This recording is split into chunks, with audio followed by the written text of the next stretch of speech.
Nephrolytiasis atau batu ginjal itu merupakan suatu penyakit di mana terbentuk atau terdapatnya batu dalam saluran kemih atau kalkulus uriner yang memiliki massa keras sama seperti batu yang terbentuk pada saluran kemih sehingga dapat menyebabkan pendarahan serta nyeri dan tersumbatnya saluran kemih atau terjadi infeksi pada saluran kemih.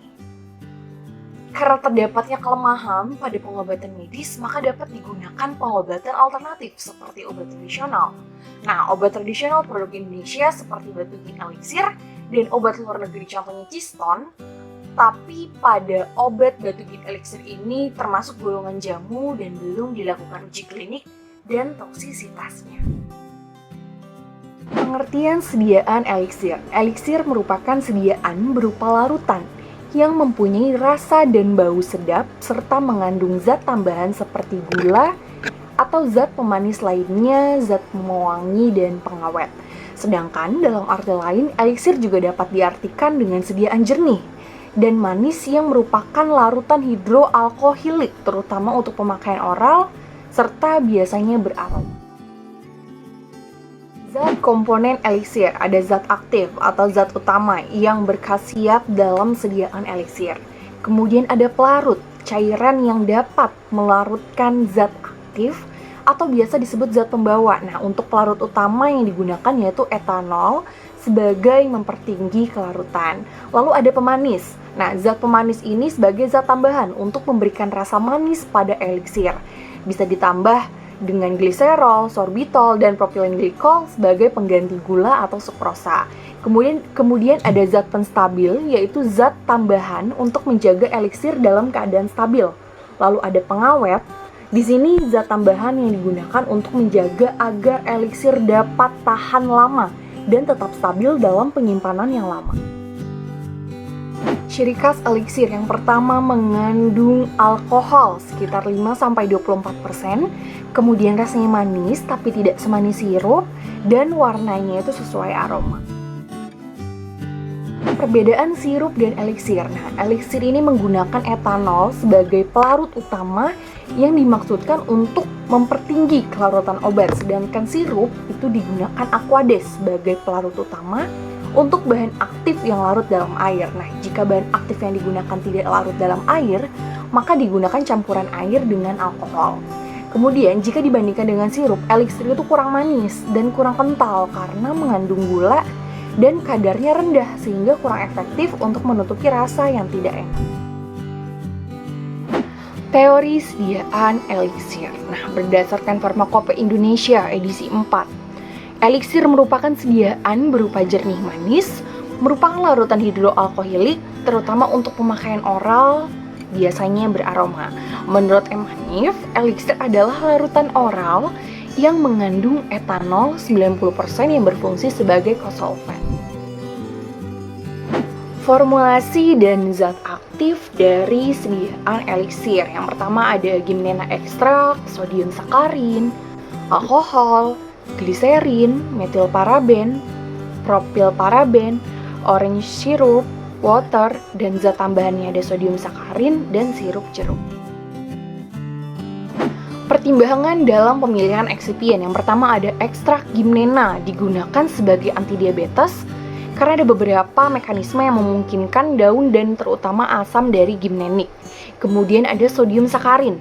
Sakarin natrium itu adalah zat pemanis yang digunakan dalam minuman, produk makanan, pemanis, dan formulasi farmasi seperti tablet, bubuk permen obat, gel, suspensi, cairan, dan obat kumur yang juga digunakan dalam persiapan vitamin.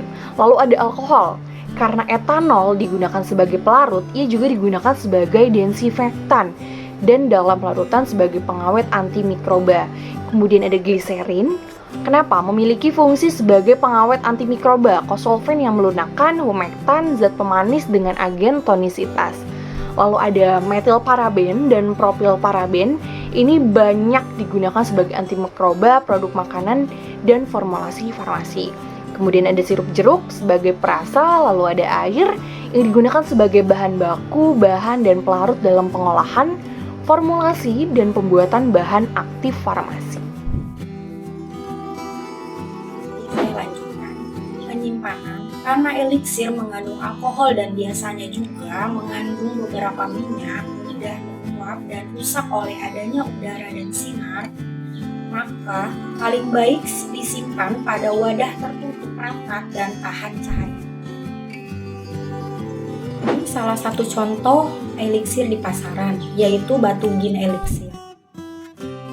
Studi kasus metode penelitian ekstrak alang-alang. Berdasarkan hasil penelitian yang telah dilakukan, diketahui tanaman alang-alang mengandung metabolit sekunder alkaloid, flavonoid, tanin, steroid, dan triterpenoid, serta memiliki efek dalam melarutkan kalsium batu ginjal secara in vitro, di mana konsentrasi terbaik dari ekstrak etanol tanaman alang-alang adalah konsentrasi 5% dengan kadar kalsium terlarut sebesar 301,450 ppm. Metode penelitian, bahan yang digunakan dalam penelitian ini, sampel tanaman alang-alang, aquades, aluminium foil, asam asetat glasial, amonia, etanol 96%, ferriklorid 1%, hidrogen klorid 2%, hidrogen klorid pekat, ada kalsium oksalat dihidrat, ada kalsium klorida dihidrat, kloroprom, logam magnesium, mureksit, kertas label, reagen Dragendorf, reagen Mayer, reagen Warner, dan yang terakhir tisu dan plastik wand. Pada penelitiannya, peralatan yang digunakan dalam penelitian ini ada timbangan analitik, rotary evaporator, ada alat-alat gelas, alat-alat non-gelas, kertas saring dan lab kasar, mikropipet, mortir dan stamper, oven, spektrofotometer, dan water. Next studi kasus cara pembuatan. Ekstraksi dilakukan dengan metode maserasi menggunakan pelarut etanol 96%, simplisia tanaman alang-alang sebanyak 150 gram dimasukkan ke dalam toples kaca, lalu ditambahkan pelarut etanol sebanyak 1,5 liter, kemudian diaduk. Perendaman dilakukan selama 1 kali 24 jam.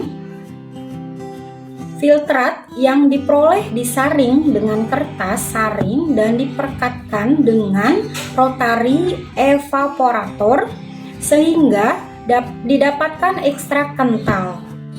Kemudian ekstrak dikeringkan hingga diperoleh ekstrak kering etanol tanaman alang-alang. Next, pembuatan batu ginjal.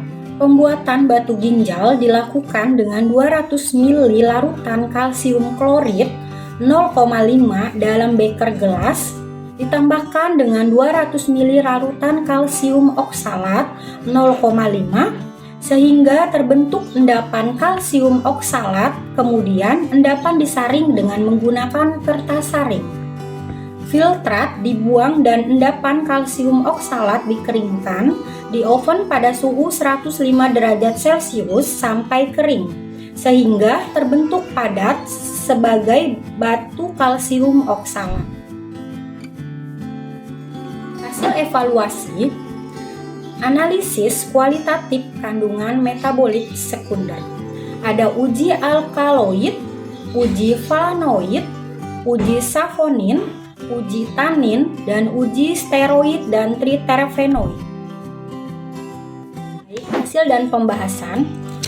Uji fitokimia dari alkoid bereaksi dengan reagen Dragendorf, hasilnya positif, keterangannya endapan merah bata. Bereaksi dengan reagen Mayer, hasilnya negatif, keterangannya endapan putih. Dengan reagen Warner, hasilnya positif, keterangannya endapan coklat.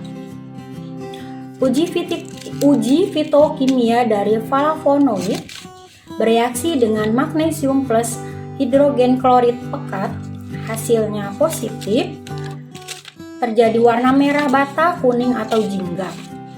Uji fitokimia dari saponin bereaksi dengan noni, hasilnya negatif, keterangannya busa. Uji fitokimia dari tanin bereaksi dengan ferriklorid, hasilnya positif, keterangannya warna biru tua. Uji fitokimia dari steroid dan triterpenoid bereaksi